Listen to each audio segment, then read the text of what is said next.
사랑하는 여러분, 우리는 하나님의 사랑하는 자녀로 모였습니다. 우리는 하나님께서 우리에게 원하시는 걸 압니다. 정의를 행하고 인자를 사랑하고 겸손하게 하나님과 동행하는 것입니다. 우리는 지금 이러한 일을 하기에 적기인 것을 서로 일깨우기 위해서 이곳에 모였습니다. 이제 감사하는 마음으로 하나님께 예배합시다.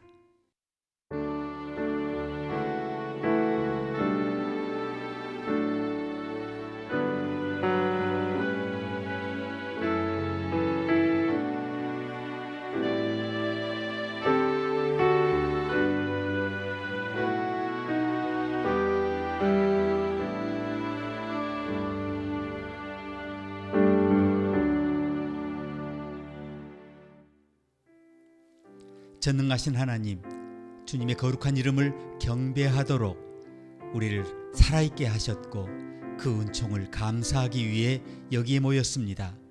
우리가 주님의 임재를 통해서 우리의 여정 전체를 살피시는 충만한 은총을 감사합니다. 오늘 우리가 주님의 장막에 이르렀으니 그리스도 안에 모든 좋은 것으로 우리를 충만케 하시옵소서. 우리 마음에 주님의 사랑을 새롭게 하셔서 우리가 주님을 위해 살게 하여 주시옵소서.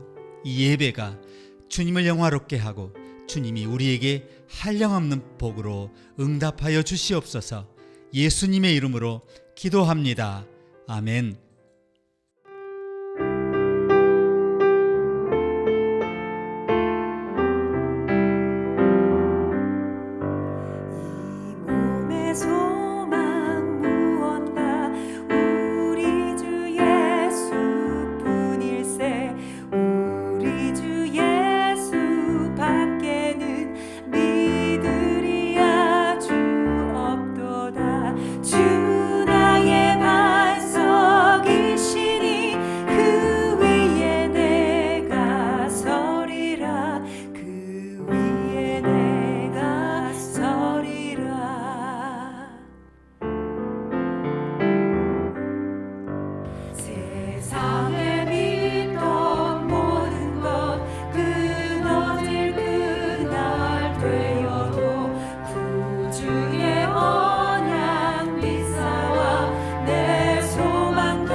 전능하신 하나님, 오늘 우리는 우리에게 지혜와 지식을 가르쳐준 모든 선생님들을 위해 기도합니다. 그들이 이 땅의 다음 세대를 위해 교실에서 섬기고 가르치는 일을 통해서 매일 자신을 바치는 그 방식에 대해 감사드립니다. 아버지, 이제 주님의 전능하신 권능으로 그들의 마음에 용기를 채워 주시옵소서. 주님의 힘으로 그들을 채우셔서 그들이 모든 어려움에 맞서 싸우고 지치지 않게 하시옵소서. 주님의 지혜로 그들을 충만하게 하사 그들이 다른 사람들을 인도하고 도울 때에 좋은 판단을 내릴 수 있게 하소서. 스트레스와 불안이 찾아올 때 그들을 압도하지 않도록 주님의 평화로 선생님들의 마음을 채워주시옵소서. 주님의 기쁨으로 그들을 채워주시옵소서. 꺼지지 않는 열정으로 헌신을 계속하도록 그들의 가정과 삶을 지켜주시옵소서. 이 모든 것을 예수님의 놀라운 이름으로 간구합니다. 아멘.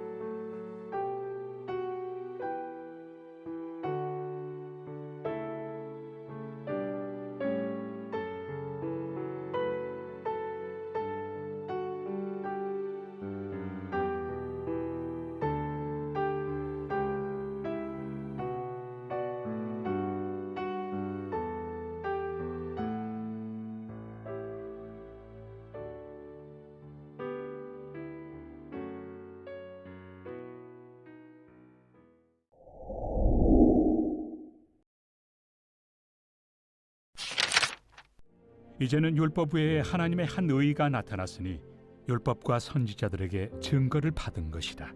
곧 예수 그리스도를 믿음으로 말미암아 모든 믿는 자에게 미치는 하나님의 의인이 차별이 없느니라. 모든 사람이 죄를 범하였음에 하나님의 영광에 이르지 못하더니 그리스도 예수 안에 있는 속량으로 말미암아 하나님의 은혜로 값없이 의롭다 하심을 얻은 자 되었느니라.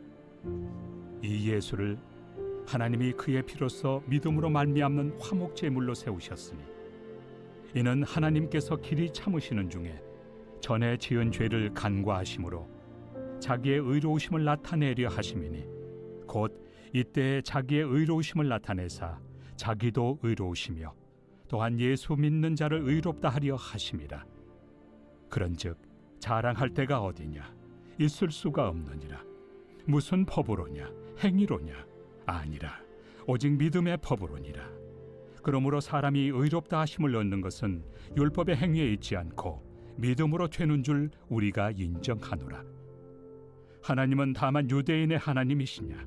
또한 이방인 하나님은 아니시냐? 진실로 이방인 하나님도 되시느니라. 할례자도 믿음으로 말미암아 또한 무할례자도 믿음으로 말미암아 의롭다 하실 하나님은 한 분이시니라.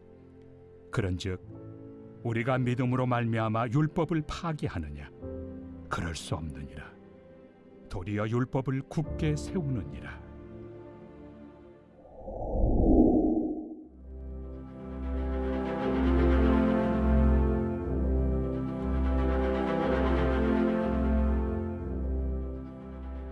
마틴 루터가 처음부터 이신득의 오직 믿음으로 말미암는 구원을 믿었던 것은 아니었습니다. 그랬다면 그가 처음에 신부가 되지 않았을 테죠. 많은 분들이 이 일화를 기억하십니다. 그 해가 1505년이었는데요. 루터는 집에서 독일 에르푸르트에 있는 대학으로 여행을 가요. 그는 마음속으로 하나님과의 관계에서 어려움을 겪고 있던 시기였습니다. 그는 자신이 하나님의 심판대 앞에 서게 된다면 그것을 과연 받아들일 수 있을 것인지 정말 두려워했어요. 그때 갑자기 거센 뇌우가 하늘을 가득 채웠습니다. 번개가 루터 앞을 내려쳤고요. 그는 숨을 헐떡이며 겁에 질려 땅에 쓰러집니다. 그는 성 안 나요. 저를 구해주세요라고 외쳤고요. 너무 두려워서 그 자리에서 하나님께 서원했습니다. 제 목숨을 구해주시면 수도사가 되겠다고요. 그렇게 드문 일이 아니지 않습니까? 우리도 큰 어려움을 겪으면 하나님께 그렇게 서원하지 않습니까? 루터는 참 성품이 좋은 청년이었죠. 그는 하나님에 대한 이 서원, 약속을 지켜요. 부유한 변호사가 되기를 바랐던 가족의 고통에도 불구하고 루터는 신부가 됩니다. 그는 슬픔과 불안을 안고 집을 떠나서 검은 회랑이라는 이름의 수도원에 들어가요. 이 시기가 루터에게는 고난의 시기였죠. 그는 가족과 친구들에게 작별 인사를 하고 세상의 모든 소유와 가식을 벗어버려요. 그리고 경건한 수도사의 삶에 들어갑니다. 그러나 여전히 자신의 무거운 죄에 짓눌러 있었습니다. 그것만으로 루터가 자기 죄를 벗을 수가 없었어요. 더 많은 극기와 훈련과 금식과 기도와 더 많은 성경 읽기에 자신을 바쳐야 했습니다. 그럼에도 불구하고 여전히 저주와 영원한 고문에 대한 두려움이 그를 압도했어요. 루터는 참 성경을 많이 읽었는데요. 그렇지만 거기서 얻은 것은 하나님의 의와 자신의 비참한 죄를 더 강하게 느낄 뿐이었습니다. 루터는 자신이 아는 자신의 죄를 다 회개했지만 자기가 용서받았다는 사실을 믿지 못했습니다. 스토사의 은둔 생활을 위해 세상을 떠난 지 7년 후에 마틴 루터는 교황을 만나기 위해서 이제 로마로 가게 되는데요. 이것이 정말 루터에게 기대되는 순간이었어요. 그는 자신이 그토록 사랑하는 교회의 경건함, 그리고 하늘 권세의 중심인 교회를 향해 가고 있었는데요. 그때 놀라운 일이 일어나요. 마틴 루터가 로마에 도착했을 때 정말 무서운 계시를 받아요. 모범적인 헌신과 행동이 있는 교회를 찾아볼 수가 없었어요. 대신 그는 부패에 찌들어 있는 아주 세속적인 교회를 발견하죠. 그의 정신과 마음이, 그의 영과 마음이 요동쳐요. 오늘날에도 자신이 사랑하는 교회가 참된 교회의 모습이 아니라는 것을 발견한 젊은 남성과 여성들이 가끔 있죠. 흔들리던 루터는 베드로 대성당에 성스러운 계단으로 오르기 시작해요. 그는 계단을 오르면서 습관처럼 계단마다 입맞춤을 하는데요. 몇 분 후에 성경의 한 구절이 그의 기억 속에 울려 퍼지기 시작했어요. 의인은 믿음으로 말미암아 살리라. 의인은 믿음으로 말미암아 살리라. 루터가 그 계단에 키스하고 오르면서 대체 무엇을 하고 있었던 것일까요? 그는 자신의 행동에 의심을 품기 시작해요. 의인은 믿음으로 말미암아 살리라. 그리하여 루터의 마음과 삶에서 변화가 시작됩니다. 그것은 기독교 세계를 영원히 뒤흔들 변화의 시작이었죠. 나중에 그는 이렇게 썼어요. 마치 내 앞에 문이 열리고 영원한 낙원에 들어간 것 같았다. 아시는 대로 루터는 계속해서 종교개혁을 주도하는데요. 그는 성경 번역으로 정말 중요한 공헌을 해요. 그는 소책자로부터 큰 책에 이르기까지 정말 400편이나 넘는 많은 작품을 저술했는데요. 평신도들을 위한 교리 문답을 썼고, 그리고 찬송가를 많이 소개를 했어요. 그가 작곡한 125개의 찬송가 중에서 우리에게 가장 잘 알려진 것이 이거잖아요. 내 주는 강한 성이요. 그것은 번개가 두려워서 신부가 된 이 젊은이에게 정말 대단한 성취였어요. 그리스도의 몸인 교회는 오늘날 루터가 만난 그 벼락과 그것을 루터가 잘못 해석한 것에 대해서 정말 감사해야 할 것 같습니다. 노먼 빈센트 필 목사님은 그의 책 가운데 하나에서 노스캐롤라이나에 사는 사무엘만이라는 젊은 남자가 시골을 떠돌던 일에 대해서 썼는데요. 그 남자는 급한 마음에 어느 날 큰 길을 택하는 대신에 그만 늪길을 택하고 말아요. 그는 높은 힙 부츠를 신었는데요. 그것을 젖은 땅에 질질 끌고 가다가 마치 마른 그 모래가 쌓이는 것처럼 보이는 곳에 도달했습니다. 그는 거기서 늪을 건너려고 시도를 하는데요. 갑자기 자기도 모르게 무릎을 꿇어요. 놀라서 뒤로 물러서려고 했는데 강력한 힘이 그 남자의 다리를 끌어요. 그 공포의 순간에 그 남자는 자신이 거대한 그 모래사장 속에 갇혀 있다는 걸 알게 돼요. 그는 원주민들이 항상 거기서 했던 말을 떠올렸어요. 아무도 살아서 그 빠른 모래에서 빠져나올 수 없다. 자, 어떡하면 좋습니까? 그는 공포에 마비가 된 채로 점점 더 깊이 가라앉았어요. 그의 왼쪽에 1.5cm 크기의 습지에서 자라는 풀들이 보였어요. 그는 속으로 생각합니다. 내가 그 풀밭에 닿기만 한다면 그 한 줌의 풀로 그 밧줄 정도 힘을 밧줄 정도의 그 도움을 받을 수 있을 텐데 이렇게 생각을 해요. 그래서 그가 손을 내밀지만 그의 손과 습지풀 사이에 여전히 1m 정도의 간격이 있었어요. 그가 풀에 다가가다가 놓치면 어떻게 될까요? 위험한 모래 사장 속으로 빠져들어가겠죠. 그러나 그가 아무것도 하지 않으면 그는 죽게 돼요. 자, 모래가 그의 부츠를 다 덮을 정도가 차올랐을 때 그는 자신을 붙들고 있는 것이 모래가 아니라는 걸 발견해요. 오히려 모래가 그 남자의 장화를 붙들고 있었어요. 그는 떨리는 손으로 그 벨트에 묶여있던 부츠꾼을 풀었어요. 그런 다음 심호흡을 하고 하나님께 간구했어요. 그리고 치명적인 모래밭을 벗어나기 위해 장화밭을 빠져나오기 위해서 몸을 던져요. 그의 손이 풀밭에 닿았고 필사적으로 몇 가닥의 풀을 움켜잡아요. 그런 다음 천천히 조심스럽게 고통스럽게 신발을 벗고 단단한 땅 위로 기어 올라갔다는 거죠. 그는 안전했어요. 엄청난 투정에서 그 남자가 살아남았어요. 제가 이 얘기를 왜 하겠습니까? 많은 분들이 기독교 신앙을 그렇게 생각해요.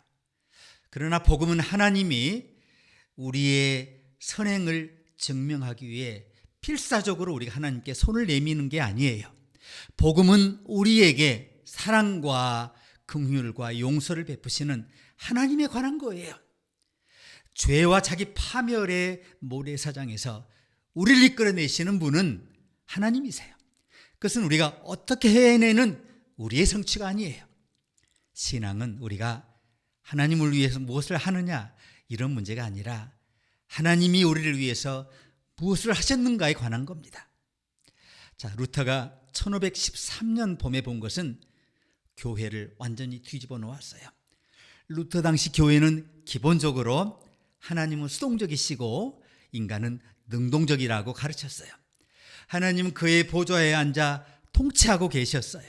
그리고 인간은 하나님의 은총을 얻기 위해서 이리저리 미친 듯이 돌아다녀야 했어요. 루터는 이제 다른 현실을 봐요. 자, 하나님은 능동적이시고 자, 인간은 수동적이라는 사실이에요. 구원은 하나님이 예수 그리스도 안에서 행하신 일에 관한 것이었어요. 그리스도께서 세상의 죄를 위해서 이 땅에 오셔서 자신을 희생 제물로 내어주셨습니다. 그래서 하나님께 갚아야 할 우리의 빚이 영원히 탕감되었어요. 사도 바울은 서신에서 이렇게 씁니다. 모든 사람이 죄를 범하였음에 하나님의 영광에 이르지 못하더니 그리스도 예수 안에 있는 구속으로 말미암아 하나님의 은혜로 값없이 의롭다 하심을 얻은 자 되었느니라. 이 예수를 하나님이 그의 피로 인하여 믿음으로 말미암는 화목제물로 세우셨으니 이는 하나님께서 길이 참으시는 중에 전에 지은 죄를 간구하심으로 자기의 의로우심을 나타내려 하심이니. 더글라스 스티어는 미국의 유명한 신학자 아닙니까? 그 50년 전에 그가 독일 본의 칼 바르트라는 독일 신학자 집을 방문했던 그거에 대해 썼는데요. 대화 중에 스티어는 우리를 은혜의 흐름 속으로 인도하는 개인 기도가 얼마나 소중하냐 이런 거에 대해서 대화를 나누었다고 해요. 스티어는 베네딕토 그 수도의 수도사들이 은총을 표현하는 수단으로 매일 경건한 신앙을 영유하는 것에 대해서 큰 감동을 받았다 이렇게 얘기를 했는데요. 자, 스티어는 분명히 이 위대한 신학자가 그들의 경건에 감동할 거라고 예상했죠. 그런데 이 신학자는 전혀 그렇게 생각하지 않았다는 거예요. 이 신학자는 기도나 의식이 구속과 전혀 관련이 없다라고 그것을 부인했어요. 이 두 가지 중 어느 것도 우리를 구원하지 못할 것이라고 주장했어요. 그는 자신이 천국과 지옥 사이에 매달려 있다고 말했어요. 그는 자신의 죄의 무게가 자신을 지옥에 떨어뜨릴 것이 분명하다고 말했어요. 오직 그리스도 안에서 이루어진 최고의 은혜만이 그를 거기에서 충분히 들어올릴 수 있다는 거예요. 오직 그리스도만이 그의 죄의 무서운 하중을 극복시킬 수 있다고 말했다는 겁니다. 그는 예수 그리스도의 구속의 행위만이 우리를 구원하시기에 충분하고 다른 것은 전혀 구원에 관련이 없다라고 말했어요. 그것 외에 다른 행위에 자신의 시간을 낭비하거나 신뢰하는 사람은 정말 불쌍한 사람이라고 그가 얘기했다는 거예요. 자, 이 독일의 신학자는 분명히 자신의 생각을 과장해서 이야기한 측면이 있어요. 그리스도인의 삶에서 기도와 개인적인 헌신이 정말 중요하잖아요. 그러나 그가 말한 핵심은 이거예요. 우리의 기도만으로 우리가 구원받지 못해요. 예배의 온전한 참석으로 인해서 우리의 구원이 보장되는 게 아니에요. 하늘과 땅에 오직 한 권능만이 우리를 구원할 수 있어요. 그게 뭐겠어요? 예수 그리스도의 사랑과 은혜만으로 우리가 구원을 받아요. 아무도 하나님이 우리를 사랑하시는 것처럼 우리를 사랑하지 않아요. 아무도 우리가 하나님이 바라시는 것처럼 우리가 은혜의 치유와 온전함을 경험하는 것을 원하지 않아요. 하나님이 우리의 구원을 사모하시는 것처럼 우리 부모님도 우리의 구원을 사모하지 않아요. 그래서 주님이 그 길을 열어주셨어요. 그 길은 예수 그리스도이세요. 한 오페라 하우스의 매니저가 공연이 끝난 후 한 여성으로부터 긴급한 전화를 받았는데요. 그 여성은 공연 중에 다이아몬드 핀을 잃어버렸대요. 그것이 그 자리에 여전히 있었을까요? 매니저는 여성에게 자기가 그 자리를 둘러볼 테니 전화를 끊지 말고 기다리라고 얘기했어요. 몇 분 만에 누군가가 그 자리에서 그 여성의 그 보석을 발견했는데요. 매니저가 이 좋은 소식을 알리기 위해서 전화로 달려왔을 때 전화가 끊어져 있었다는 거예요. 여성 스스로 전화를 끊었어요. 놀랍게도 그 여성은 다시는 전화를 걸지 않았다는 거예요. 핀을 찾았지만 매니저는 그것을 돌려줄 방법이 없었다는 거예요. 사랑하는 여러분, 얼마나 슬픈 일입니까? 영원하신 하나님께서 우리가 우리 죄사함을 알도록 우리 삶의 그분의 임재의 기쁨을 알 수 있는 길을 마련해 주셨지만 많은 사람들이 이 좋은 소식을 듣기를 거부했어요. 그래서 여전히 패배한 삶, 절망적인 삶, 공허한 삶을 살고 있다는 것이에요. 이 예배에 참석하는 우리 모두는 이 은혜를 지적으로 아는 것이 아니라 체험해서 알아야 해요. 우리 중 많은 분들이 사랑이 조건적으로 주어지는 그런 가정에 자랐죠. 무슨 말이냐면 우리가 그것을 혹 의식하지 못했을지라도 우리 대부분이 어린 시절 그렇게 자랐어요. 우리들의 부모님은 성과 중심이었죠. 우리가 잘하면 우리는 부모님으로부터 인정을 받았고요. 그렇지 않으면 부모님으로부터 인정을 받지 못했어요. 우리는 우리도 알지 못하는 수준에 머물면서 평생 부모의 기대에 부응하기 위해서 노력해 왔어요. 그리고 슬픈 것은 우리가 결코 그 수준에 도달할 수 없었다는 거예요. 그래서 많은 사람들이 지금까지 자신이 무가치하다고 느끼고 있어요. 이제 저와 여러분은 흥미로운 사실을 하나 깨달아요. 교회에서도 자신이 무가치하다고 느끼는 아주 훌륭한 분들이 있죠.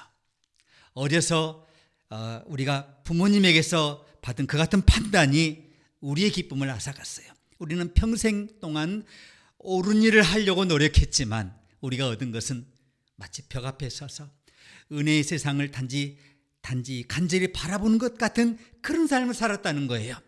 우리는 평생 동안 믿음으로 말미암는 구원에 대해서 배웠지만 그것이 많은 사람들이 느끼는 그런 깊은 불행과 연관되어 있다는 것을 깨닫지 못하고 지금 살아온 거예요.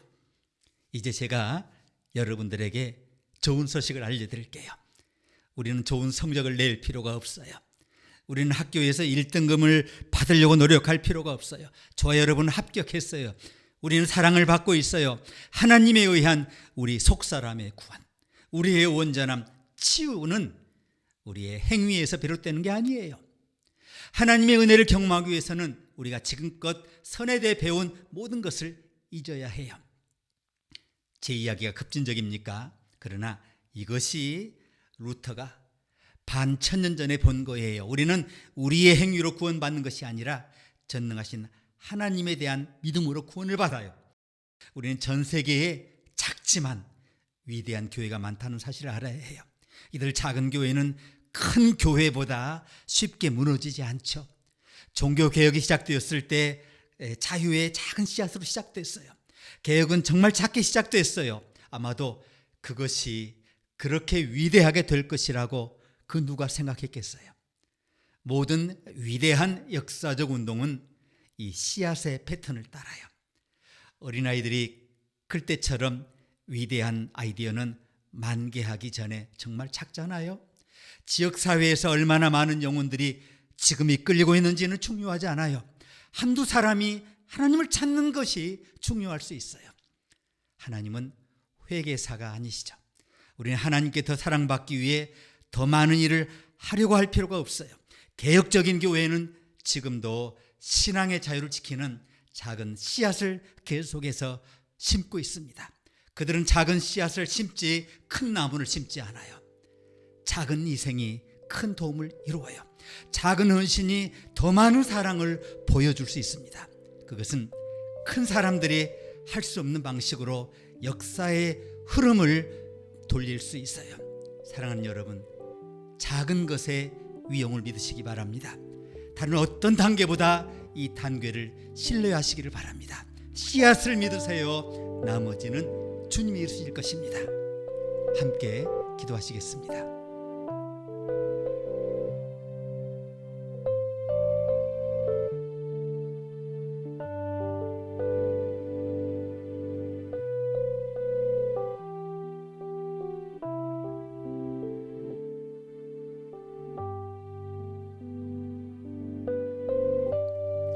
하나님 아버지께서 우리가 율법의 행위나 육신의 일이 아닌 믿음으로 의롭다 하심을 받게 하신 것을 감사합니다. 주 예수 그리스도로 인해 우리가 받아들여짐에 감사합니다. 믿음으로 말미암아 우리가 그리스도 의로 옷 입고 율법의 속박에서 벗어나게 한 것을 감사합니다. 우리 자신이 아닌 주님께 전적으로 의지하며 주님이 의도하신 대로 살게 하여 주시옵소서. 예수님의 이름으로 기도합니다. 아멘.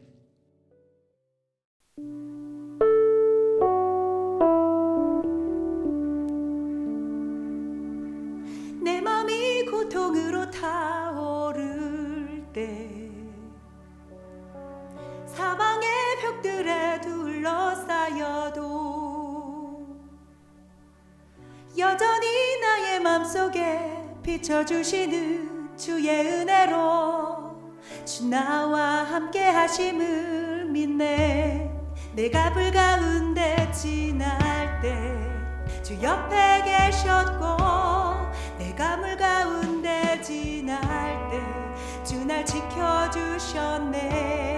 삶의 모든 순간마다 주의 십자가 보니 그의 희생 기억할 때 나는 자유함 얻네.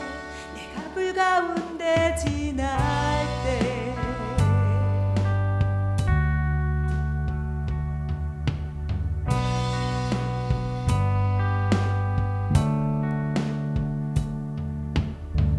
내 짐을 주가 대신 지셨으니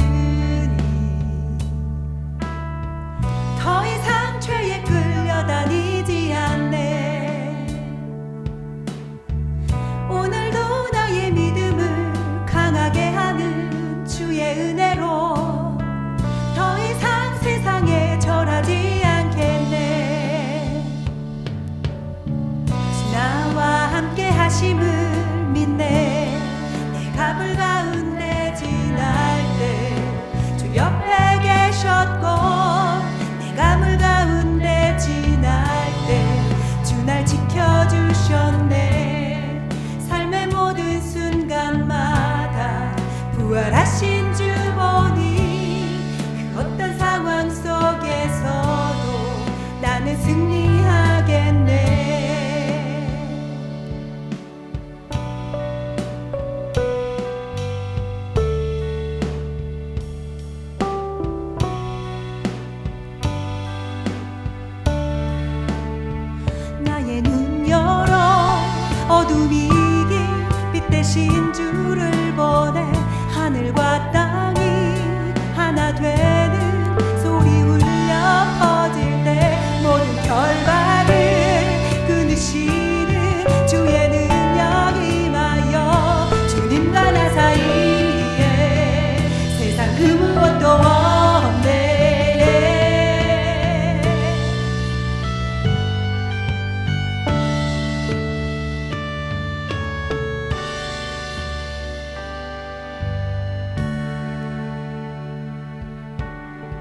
언제나 동일하신 내 주 예수,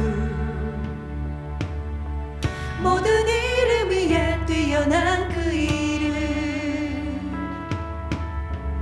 연약한 나의 믿음을 강하게 하는 주의 은혜로 주 나와 함께 하심을 믿네. 내가 물 가운데 지날 때 주 옆에 계셨고, 내가 물 가운데 지날 때 주 날 지켜주셨네. 삶의 모든 순간마다 주의 선하신 보니 그 어떤 상황 속에서도 나는 즐거워하리.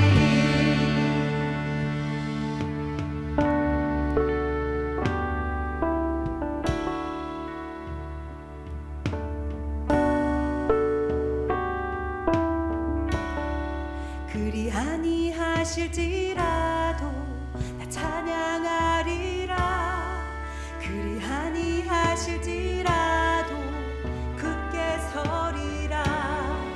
그리 아니하실지라도 나 찬양하리라. 그리 아니하실지라도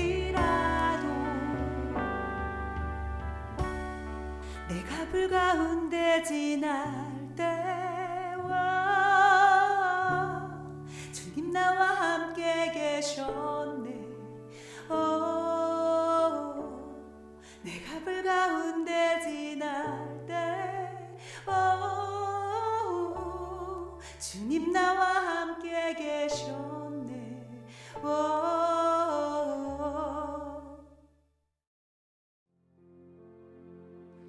오늘 우리 모두를 주님의 임재가 있는 영광의 순간으로 인도하신 것을 감사합니다. 오늘 주님의 임재로 인해 우리 모두가 큰 축복을 받았음을 고백합니다. 우리를 향한 주님의 크신 사랑과 자비에 감사합니다. 아버지, 주님의 계획을 우리가 신뢰하며 아버지의 말씀에 순종하기를 기도합니다. 우리가 더 큰 부자가 되기 위해 드리는 것이 아니라 주님을 사랑하기에 드립니다. 우리의 마음과 다짐을 받아주시옵소서. 우리를 사랑하셔서 자신을 십자가에 못 박히시기까지 하신 예수님의 이름으로 기도합니다. 아멘. 이제 주 예수 그리스도의 은혜와 하나님의 사랑과 성령의 교통하심이 모인 주 백성 모두에게 이제부터 영원토록 함께 하시기를 축원합니다. 아멘.